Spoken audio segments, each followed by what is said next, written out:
Je m'appelle Elena. Je suis là pour te rencontrer. Ouvre les yeux et regarde-moi correctement, mon chéri. Voilà, c'est mieux. Tu es en sécurité avec moi. L'Ashford Estate s'étendait sur 3 acres de terrain parfaitement entretenus dans la banlieue la plus riche du Connecticut, monument au succès qui ressemblait pourtant davantage à un mausolée qu'à une maison. Elena Martinez se tenait à l'entrée de service par un gris matin de novembre.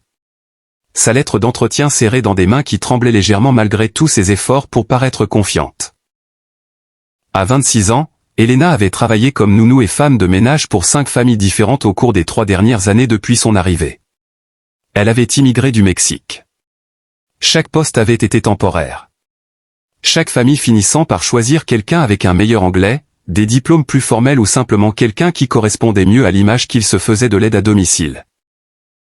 Elena avait appris à ne pas le prendre personnellement, à simplement faire de son mieux et à passer à autre chose quand l'inévitable se produisait. Ce poste était différent. Le salaire était presque le double de ce qu'elle avait gagné ailleurs. L'annonce était précise, employé de maison et garde d'enfants pour un père célibataire et son jeune fils. Discrétion exigée. Référence indispensable. Expérience avec enfant à besoins spécifiques préférés mais non obligatoires. La porte s'ouvrit sur une femme sévère d'une 50aine d'années portant un uniforme de gouvernante bien plus formel que tout ce qu'Elena avait jamais vu. Vous devez être Elena Martinez. Je suis Madame Peton, responsable du personnel de maison. Vous êtes 3 minutes en avance. C'est acceptable. Elena suivit Madame Peton à travers des couloirs qui ressemblaient davantage à un musée qu'à une maison. Tableaux coûteux au mur, meubles anciens et inconfortables, tout était impeccable et glacial. Elles passèrent plusieurs portes fermées avant que Madame Peton ne s'arrête devant un bureau et ne frappe. Entrez, dit une voix masculine, sèche et distraite. Le bureau était dominé par un immense bureau où un homme était assis, entouré de plusieurs écrans d'ordinateur, un téléphone collé à l'oreille tandis qu'il tapait furieusement.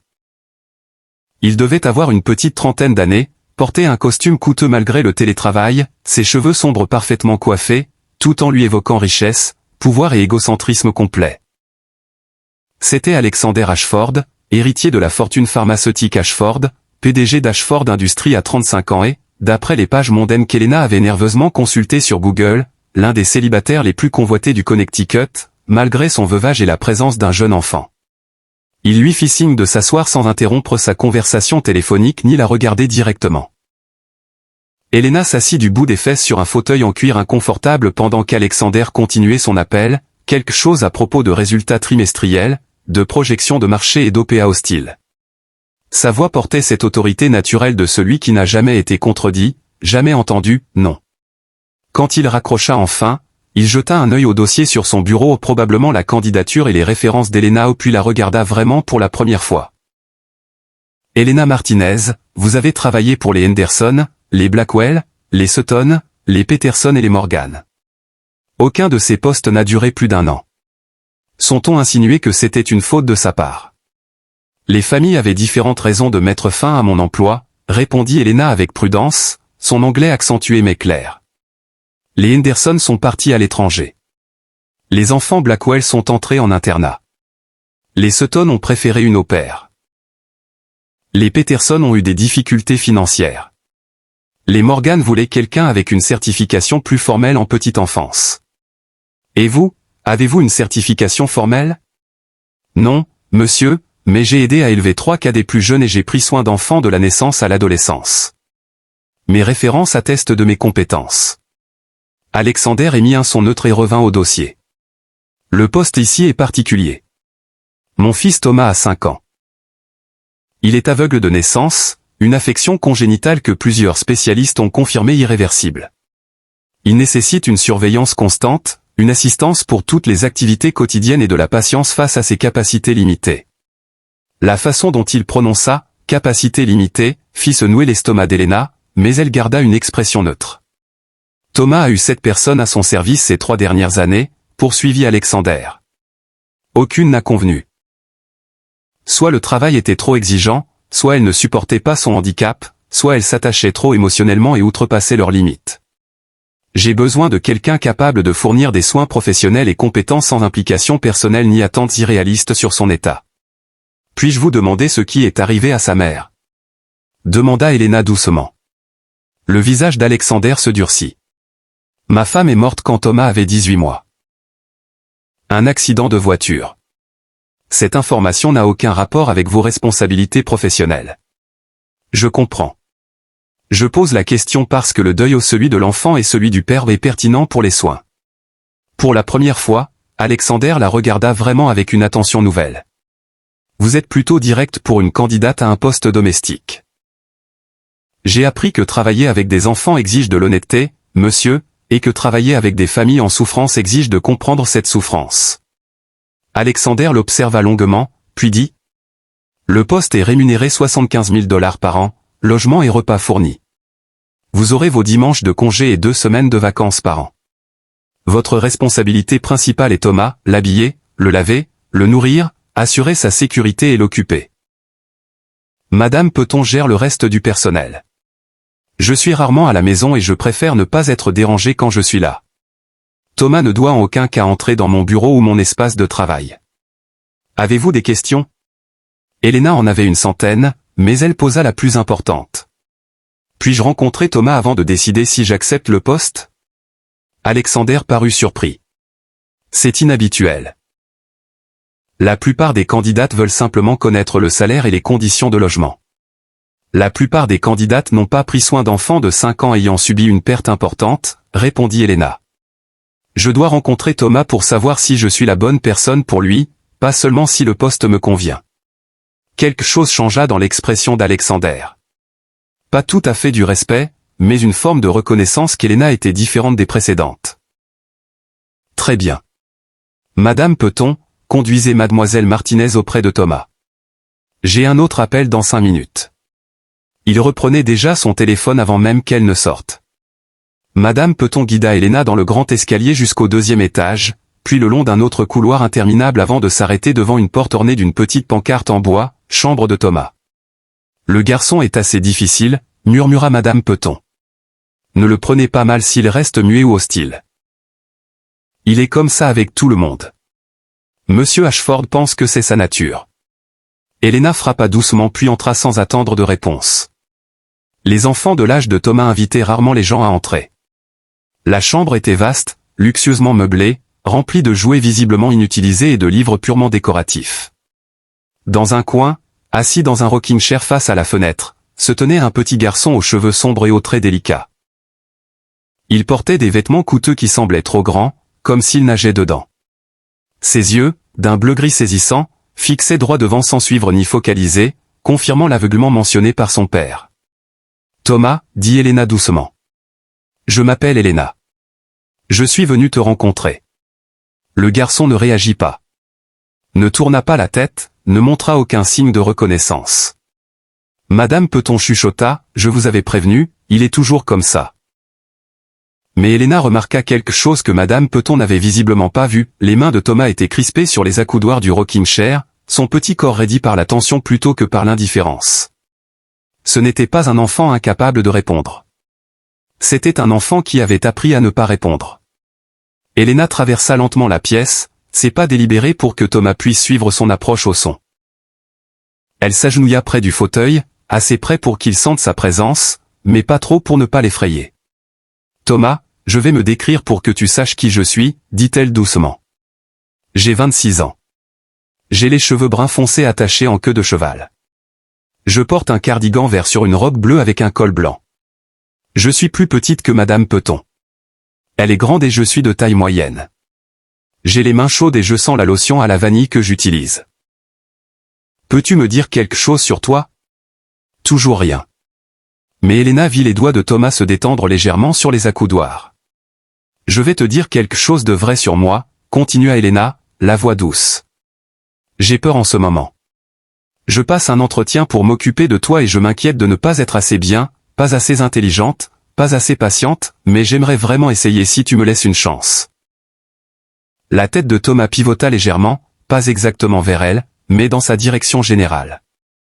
Je parle trop, dit soudain Thomas, sa voix petite mais nette. Tout le monde parle trop. Il croit que je n'entends pas bien parce que je ne vois pas bien. Elena sourit.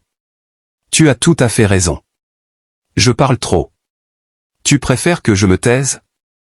Je préférerais que tu partes, répondit Thomas sans détour. De toute façon, ils finissent tous par partir. Autant le faire maintenant. Ces mots, prononcés d'un ton si factuel par un enfant de 5 ans, brisèrent le cœur d'Elena. Tu as raison, je pourrais partir un jour, mais pas aujourd'hui. Pas cette semaine, et pas sans te dire au revoir correctement si je pars. Ça te va? Thomas resta silencieux un long moment. Puis il dit. Mon père dit que je suis aveugle et que c'est pour ça que je ne peux pas faire les choses. C'est vrai? Elena choisit ses mots avec grand soin. Tu es aveugle? Oui. Ça veut dire que tes yeux ne fonctionnent pas comme ceux de certaines personnes. Mais ça ne veut pas dire que tu ne peux rien faire. Ça veut dire que tu fais les choses différemment. Il y a plein de gens aveugles qui accomplissent des choses incroyables. Ils sont professeurs, musiciens, sportifs, artistes. Être aveugle change la façon dont tu vis le monde, mais ça ne décide pas de ce que tu peux réussir. Mon père dit que j'ai des capacités limitées. Répéta Thomas, reprenant exactement les mots d'Alexander. Ton père se trompe, répondit Elena fermement, puis elle craignit immédiatement d'être allée trop loin. Mais la tête de Thomas se tourna complètement vers elle, ses yeux sans vision dirigés vers son visage, son expression montrant le premier véritable intérêt qu'elle voyait. Personne ne dit que mon père se trompe. Alors je serai la première, répondit Elena. Tu n'as pas des capacités limitées, Thomas. Tu as des capacités différentes, et je pense que tu es capable de bien plus que ce qu'on t'a accordé jusqu'ici. Comment tu le sais? Tu viens juste de me rencontrer. Parce que tu m'as parlé en phrase complète, ce qui veut dire que ton esprit est vif. Parce que tu m'as dit que tout le monde parle trop, ce qui veut dire que tu es observateur et analytique. Parce que tu me testes en ce moment pour voir si je suis comme les autres, ce qui veut dire que tu es assez intelligent pour repérer les schémas et te protéger. Ce ne sont pas des capacités limitées, Thomas. C'est une grande intelligence. Pour la première fois, Thomas sourit un sourire petit, hésitant, qui transforma son visage sérieux en celui d'un enfant qu'il aurait dû être. Tu vas prendre le travail? Demanda-t-il. Oui, décida Elena. Si ton père veut bien m'embaucher. Il va t'embaucher, dit Thomas avec certitude. Il embauche toujours les gens. Il fait juste attention à s'ils sont bons ou pas. Elena prit le poste. En une semaine, elle s'installa dans les petits mais confortables quartiers du personnel au 3e étage et commença à instaurer une routine avec Thomas. Mais plus elle passait de temps avec le garçon, plus elle était convaincue que quelque chose n'allait pas du tout. Thomas se déplaçait dans la maison avec une démarche hésitante et incertaine, typique d'un aveugle complet, main tendue, pas traînant, anxiété constante face aux obstacles. Il avait besoin d'aide pour tout, s'habiller, manger, se déplacer d'une pièce à l'autre. Pourtant Elena remarqua de petites incohérences qui la perturbaient. Une fois, Thomas tendit la main vers un jouet tombé et sa main alla directement dessus sans tâtonner ni chercher, comme le ferait un aveugle. Quand Elena le mentionna, Thomas se figea puis dit qu'il avait entendu où il était tombé, mais il avait tendu la main avant que le jouet ne finisse de rouler ou avant que le son ne puisse indiquer sa position. Une autre fois, Elena lui lisait un livre illustré et décrivait les images puisqu'il ne pouvait pas les voir. Quand elle décrivit un personnage avec un chapeau rouge, Thomas la corrigea. C'est pas rouge, c'est orange. Comment tu le sais? Demanda Elena prudemment. Ma maman me les décrivait avant qu'elle meure. Je m'en souviens. Mais le livre était neuf. Elena avait vu Madame Peut-on l'acheter la semaine précédente. La mère de Thomas était morte 3 ans et demi plus tôt. Il ne pouvait pas se souvenir de description d'un livre qui n'existait pas à l'époque. La révélation arriva pendant le bain de Thomas, un mois après le début d'Elena chez les Ashford. Elle avait instauré une routine. Faire couler le bain, aider Thomas à se déshabiller, puis le guider dans l'eau. Elle bavardait sur sa journée en lui tournant le dos pour attraper une serviette. Mais pas le savon bleu, dit Thomas. J'aime pas le savon bleu. Elena se retourna lentement. Tous les savons avaient la même forme, rangés dans des contenants identiques. Elle s'apprêtait à en prendre un. Thomas, comment tu sais quel savon j'allais prendre? Thomas se figea, tout son corps tendu. Je l'ai senti. Les savons ne sont pas ouverts. Ils sont encore scellés dans leur emballage. Tu ne peux pas les sentir. J'ai deviné, tenta Thomas. Thomas, dit Elena doucement, s'asseyant sur le bord de la baignoire. Mon chéri, il faut que tu me dises la vérité. Tu peux voir? Le visage du garçon se chiffonna. Je suis pas censé le dire. J'ai promis. Promis à qui? À moi-même. Et, je crois à maman. Je me souviens pas exactement, mais je suis aveugle. Tous les docteurs disent que je suis aveugle. Papa dit que je suis aveugle. Tout le monde dit que je suis aveugle, alors je dois l'être. Elena sentit une certitude glacée l'envahir. Thomas, je vais te demander de faire quelque chose et j'ai besoin que tu sois très honnête. Tu peux? Thomas hocha la tête, hésitant. Ferme les yeux. Vraiment fort. Elena attendit qu'il obéisse. Maintenant, je vais lever des doigts. N'ouvre pas encore les yeux. Quand je dis maintenant, dis-moi combien de doigts tu vois. Elle leva 3 doigts. Maintenant. Thomas entr'ouvrit les paupières, jeta un coup d'œil puis referma immédiatement les yeux. T'as levé 3 doigts. Mais je suis pas censé pouvoir voir ça. Je suis aveugle. Thomas, ouvre les yeux et regarde-moi correctement. Le garçon obéit et Elena vit clairement que ses yeux suivaient ses mouvements, se fixaient sur son visage, montraient tous les signes d'une vision normale. Tu n'es pas aveugle, n'est-ce pas, dit Elena doucement. Thomas éclata en sanglots. De gros sanglots qui secouaient son petit corps. Elena le prit immédiatement dans ses bras, sans se soucier qu'il soit mouillé et qu'elle soit trempée. Ça va, murmura-t-elle. Tu n'as rien fait de mal. Je te promets que tu n'as rien fait de mal. Papa dit que je suis aveugle, sanglota Thomas. Tous les docteurs disent que je suis aveugle. Alors je dois être aveugle. Si je suis pas aveugle, alors maman est morte pour rien. Le sang d'Elena se glaça.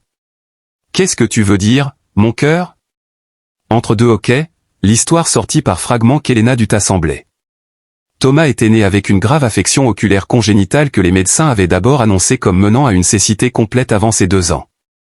Sa mère, désespérée de sauver sa vue, avait recherché des traitements expérimentaux et trouvé une procédure prometteuse en Europe. Elle était partie là-bas avec Thomas quand il avait 16 mois, laissant Alexander aux États-Unis pour des obligations professionnelles qu'il disait ne pas pouvoir manquer. Le traitement avait réussi. L'affection de Thomas avait été complètement guérie. Mais sur le trajet de retour de l'aéroport, leur voiture avait été percutée par un conducteur ivre. La mère de Thomas était morte sur le coup. Thomas, dans son siège auto, avait survécu avec des blessures légères. Papa était tellement triste, chuchota Thomas. Il arrêtait pas de dire « Maman est morte en essayant de me réparer ». Il répétait qu'elle était allée en Europe pour sauver mes yeux et qu'ensuite elle était partie. Il me regardait comme s'il aurait préféré que je sois toujours aveugle, parce que comme sa maman serait pas morte pour rien. Oh, Thomas! Souffla Elena. Et après, tous les docteurs ont dit que j'étais aveugle quand même. Ils ont dit que le traitement avait pas marché. Ils ont dit que mes yeux marchaient pas bien et papa les a crus. Alors j'ai pensé que peut-être j'imaginais que je voyais. Peut-être que je voulais tellement voir que je me faisais des idées. Alors j'ai fait semblant d'être aveugle comme tout le monde disait. Et papa a arrêté de me regarder avec ce visage triste.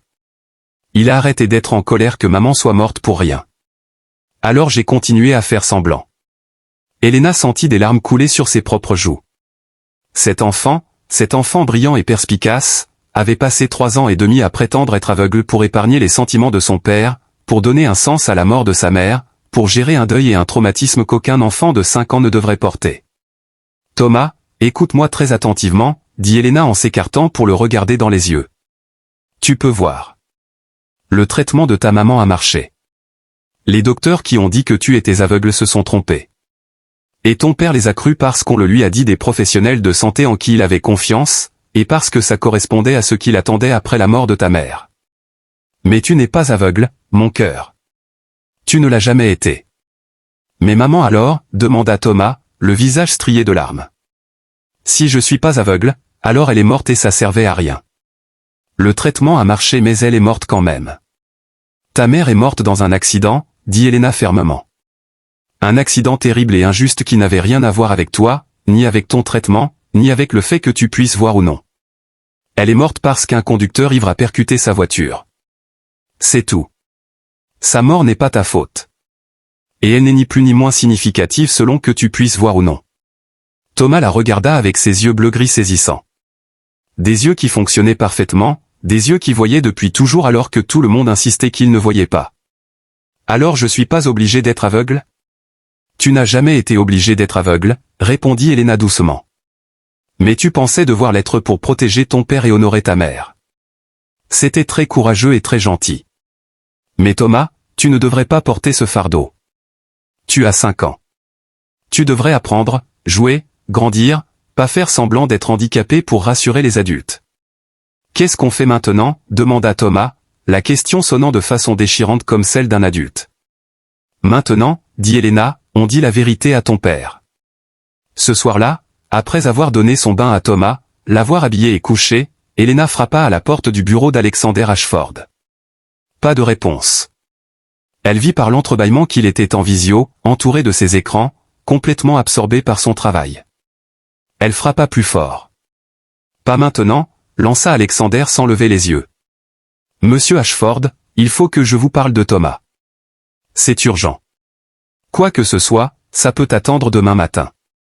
Non, monsieur. Vraiment pas.